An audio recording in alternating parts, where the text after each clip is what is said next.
This week on the Communicators, a discussion about the future of what's called cloud computing with Brad Smith of Microsoft.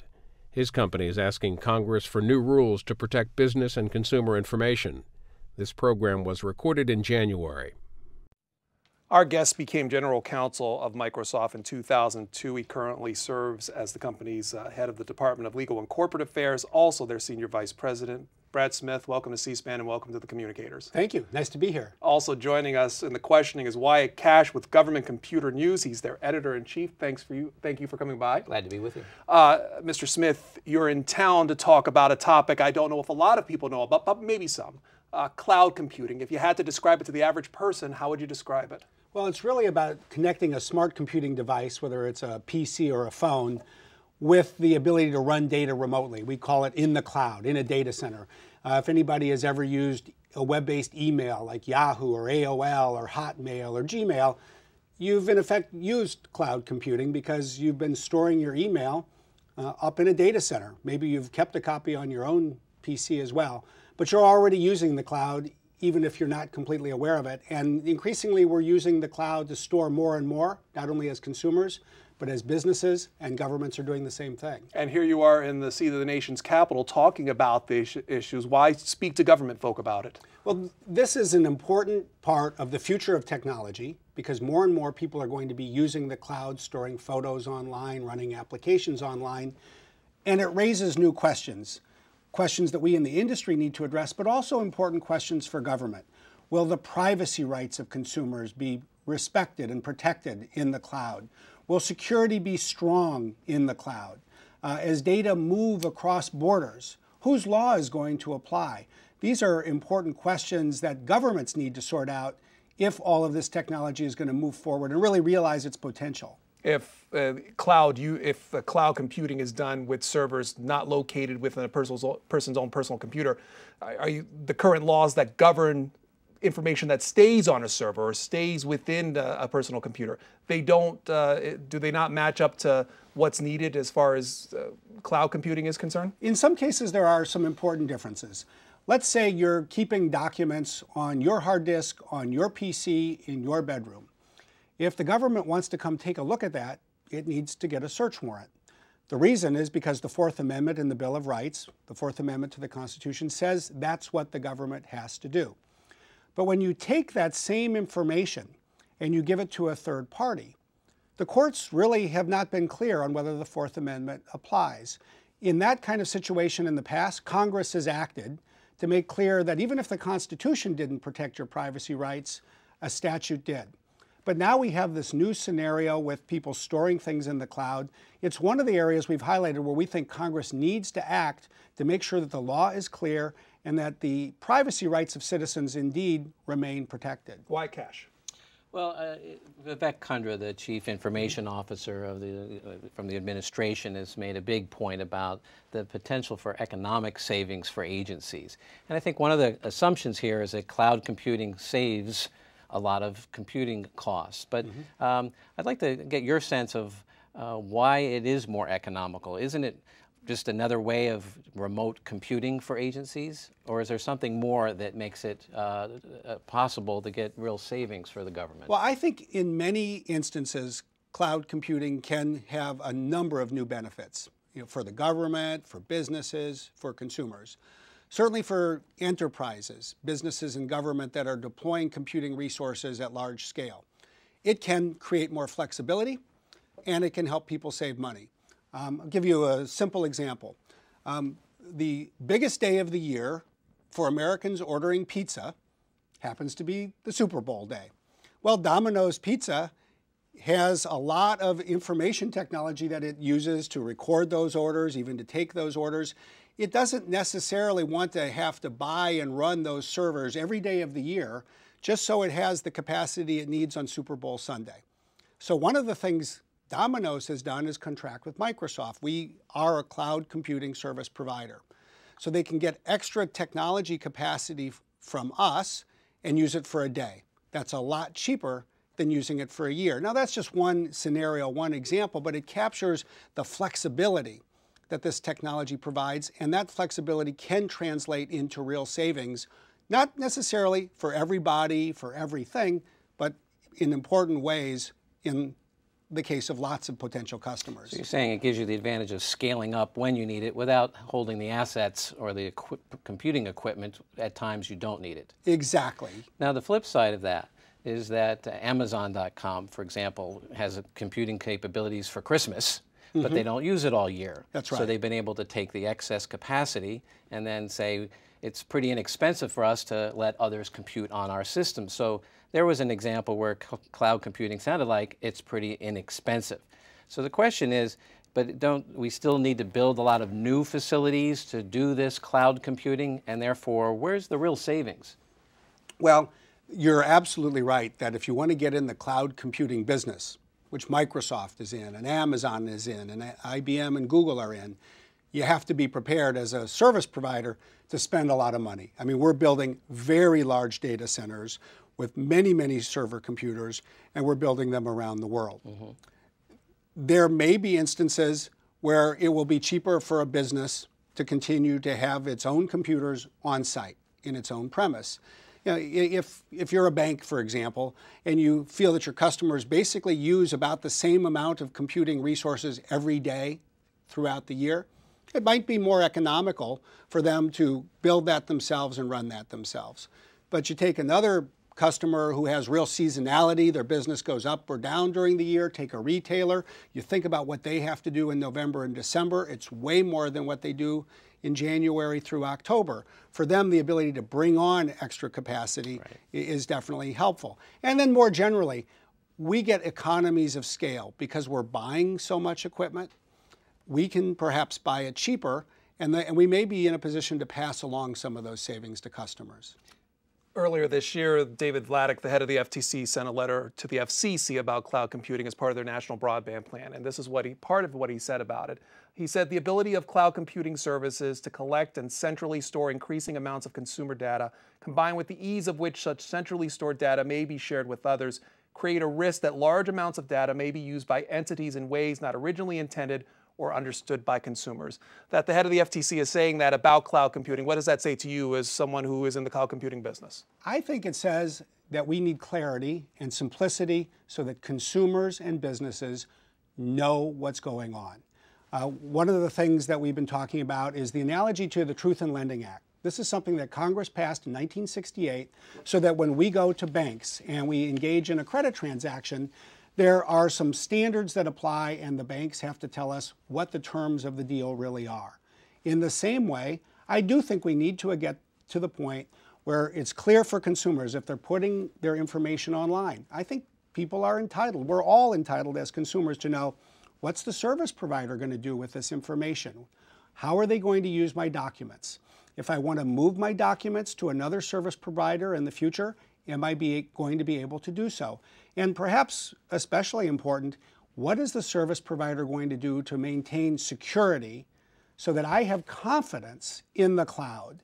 And these are things where we would probably benefit either as an industry or as a matter of law if there's a common set of rules that we all comply with. We'll all have our different offerings, but it will be clear what we have to tell consumers and how we make them aware of what's going on. In some of the speeches that you've made on this topic, you've called for several, I guess, maybe some new laws and maybe an updating of some current laws. Where does the fine line between about making law on this and then intruding into the day-to-day business of an operation like yours? Well, it's a great question. We have laws in the privacy area and in the security area that basically date back to the mid-1980s. So we're almost 25 years later, and we have this entire internet revolution that has taken place. We need the laws that exist to be updated. There's some new gaps, and those gaps need to be filled. And I think as much as anything else, it's probably right for us as an industry to recognize that everybody's going to benefit, consumers and providers alike, if the law creates some clarity, establishes a level playing field, and gives consumers the kind of information that consumers are going to want to have in order to feel confident thinking about this as an option. Does everybody benefit equally? Yours is a technology corporation, but you have Google, who's a search engine. Would they be equally treated under new laws like this? Well, I think everybody who's doing the same thing would be treated the same way. Microsoft provides a search engine, Bing, that competes with Google. Google has some applications that compete with Microsoft Word and Excel, for example. If we're providing email services, if we're hosting documents, then we would all have to follow the same rules of the road. Let's say those rules are put in place. What are the concerns that CIOs have in addition to basic security issues? Of course, there's many requirements that they have to meet. But one of the concerns is, all right, let's say I put our data up into a cloud facility, but now I need to bring it back, or I want to move it to another vendor. How do I make sure that we actually do get all of our data back and there's not remnants that's out there that could be used for reasons not intended? Well, I think that is a key question, and it's absolutely one of the questions that customers should ask. And I think what they should ask is, will my data be portable? Right. Can I take it with me? Does it continue to belong to me? What are you going to do it while you have it? And those are basic questions that I think are quite relevant in this new era. Now, I will say as one company, the data belong to you. We will use it only in very limited ways. We'll tell you what we're going to do with it so you know about it. And absolutely, you should be able to take your data with you. If you don't like our email and you want to move it to somebody else's email, if you don't want to use Microsoft Word and you want to use some other product instead, and we're committing and have committed to take a number of steps. And I don't think it's the government's role to necessarily tell everybody you must do this particular thing, but I do think it's appropriate to say, make clear what you're doing so that everybody knows and everybody can compare and everybody can evaluate it. And one of the shorter term thoughts to get us moving forward towards cloud computing is the thought of private clouds. That is, the government would set up their own cloud facilities that would do what you're talking about, but be under their greater control.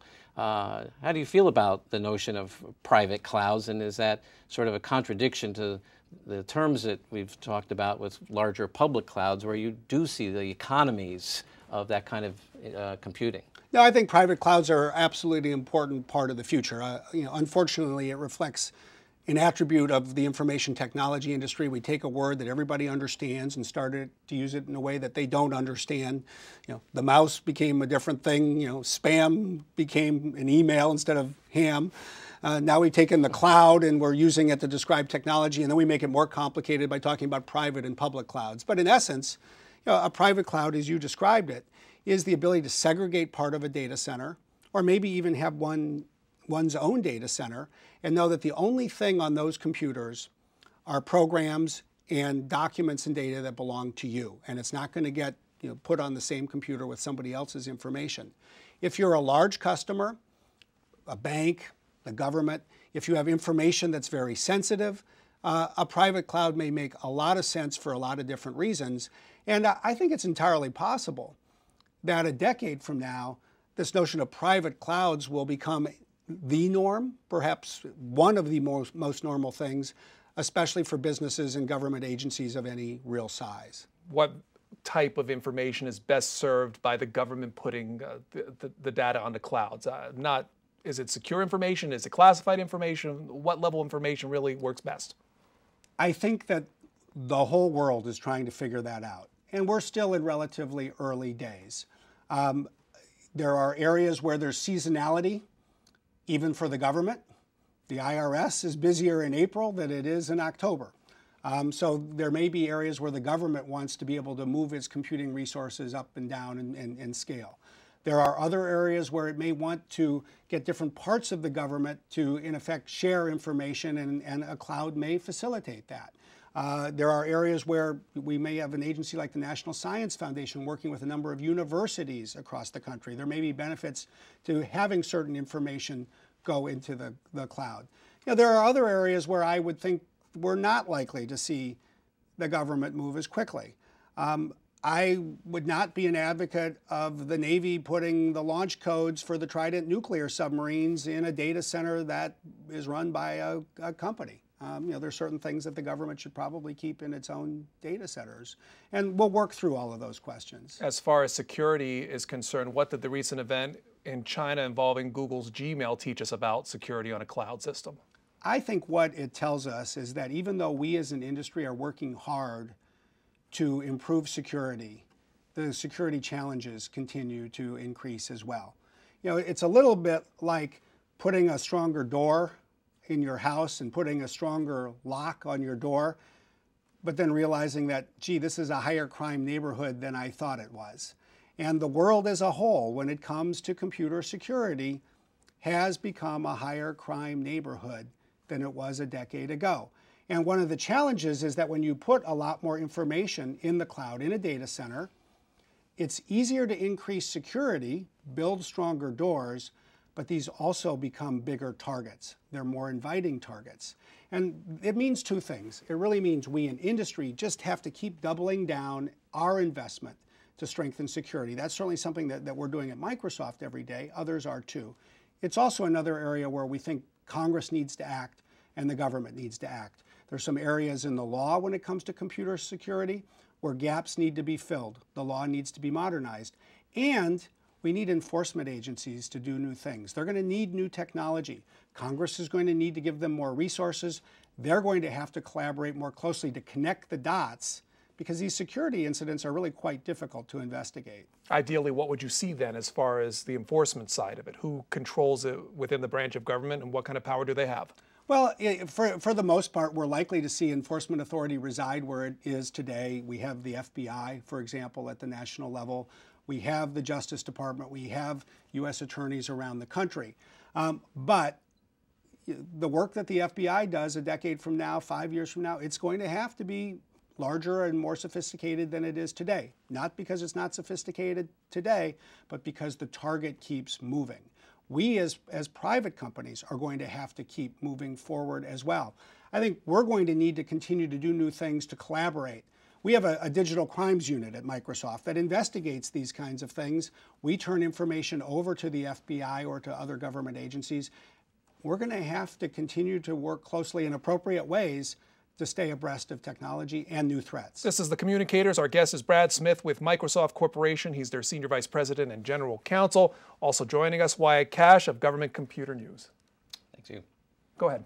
Well, I just point out that many people may not appreciate that the government is already doing some successful work in cloud computing. The Defense Information Systems Agency has stood up what they call RACE. It's a rapid access computing environment where people can actually sign up for 24 hours of computing time to develop new tools for the military in a controlled cloud-based environment that's been up and running for about a year.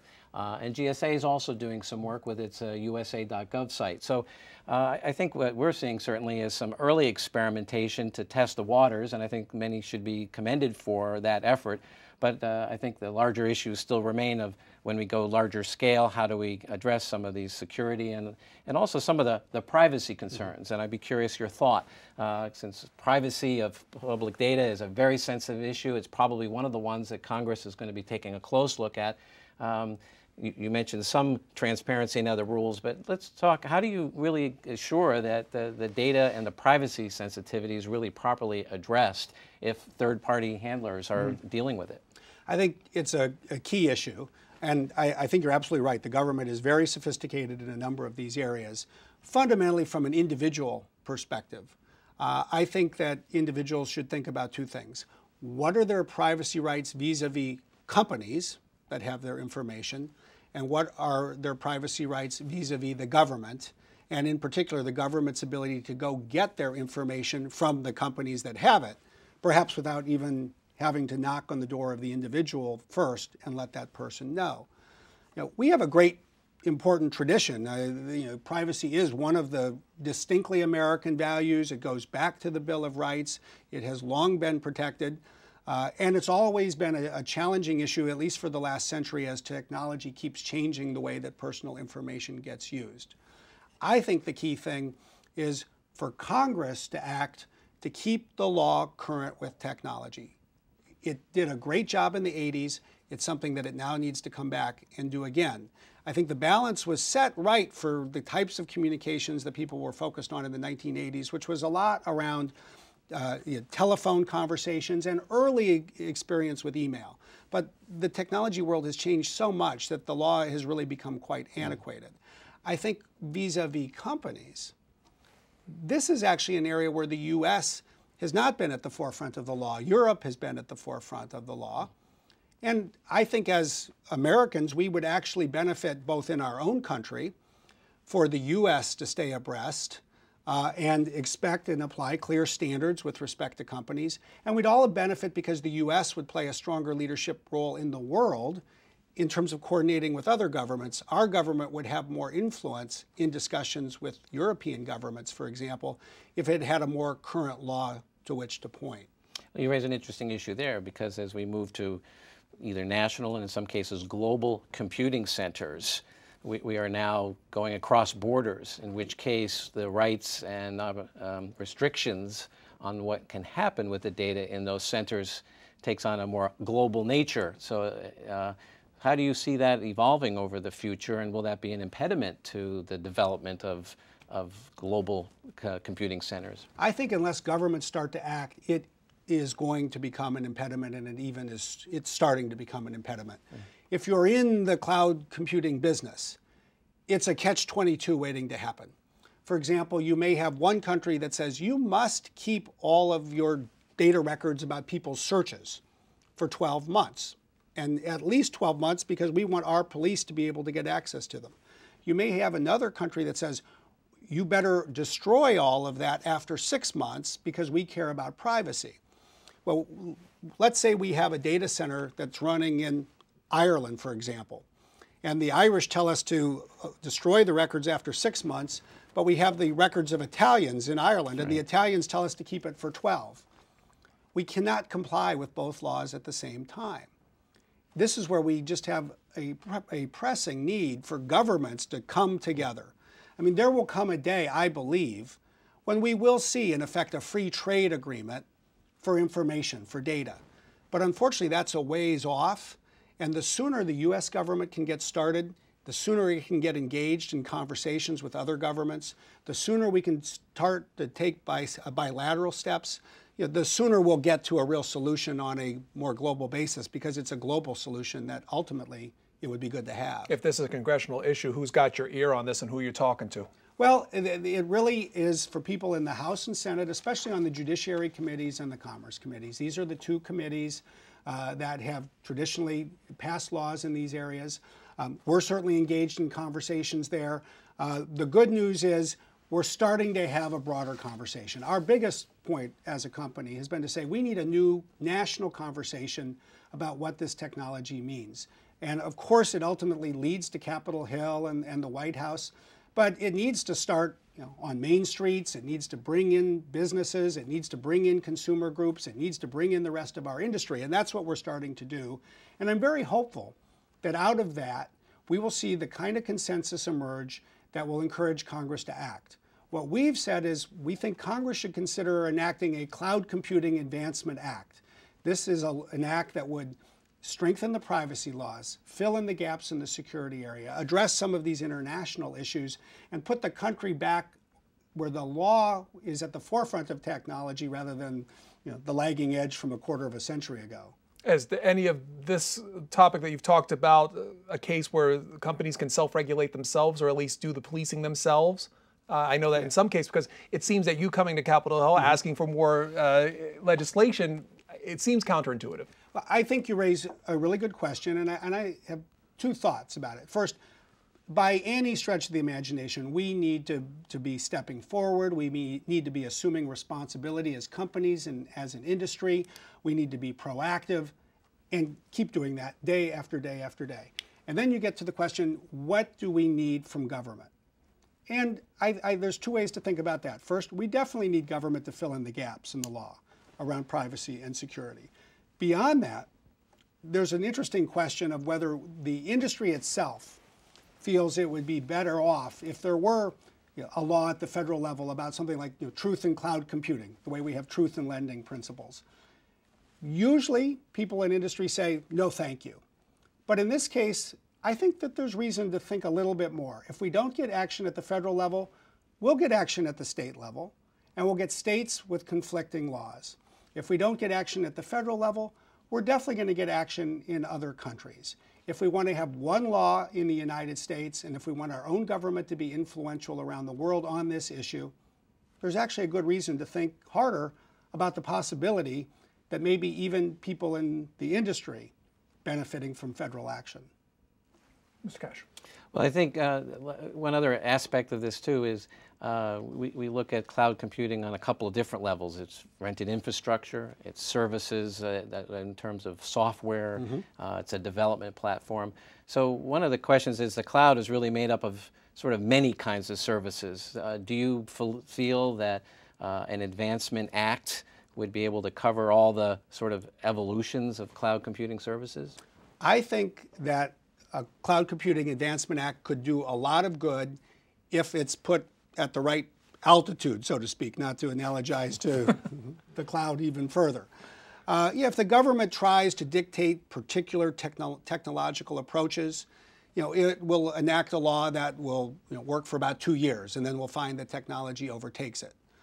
But if it takes a broader view, if it recognizes that what we're really talking about here is moving information, in some cases from your business or your desk, to the cloud, and thinks about it in that way, if it focuses on processes like providing consumers with clear information, I in fact think it's possible to write a law that will do a lot of good and avoid the pitfalls that one would confront if one tries to do too much.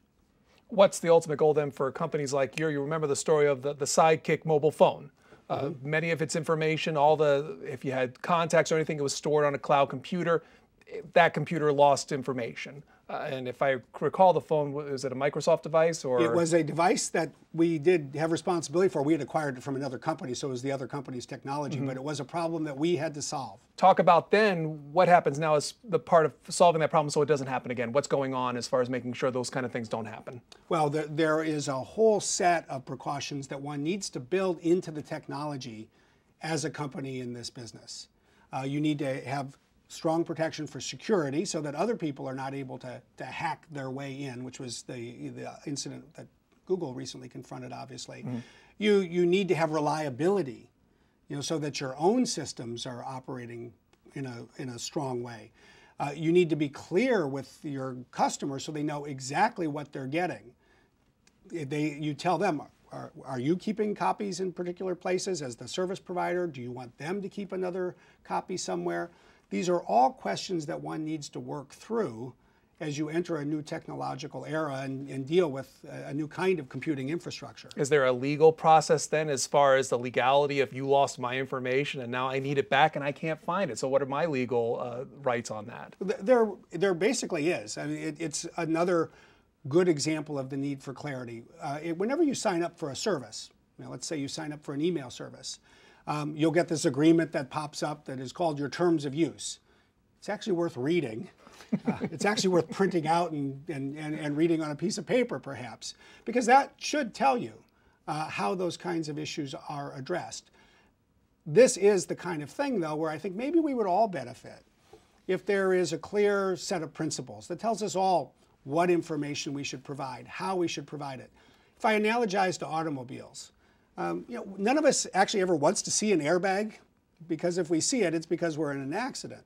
But we want to have the ability to compare whether different cars have airbags and how they work. As long as you get information out in a transparent way, then you can let the consumer reports publications of the world go to work, and they can inform consumers about how different companies are offering different things, and people can decide what they care about, and they can make an informed choice about what they in fact want to do. We have time for one more quick question. Well, Microsoft was responsible in many ways for people having their own personal experience on computers and servers as well. One of the dilemmas is people don't want to give that up. So I'm curious, cloud computing represents kind of taking that and putting their information and their control over in a new place. So how do you kind of envision getting past the sort of cultural inertia of making cloud computing a reality? Well, I think you've hit on a point that is really fundamental, and it's one that we really care deeply about.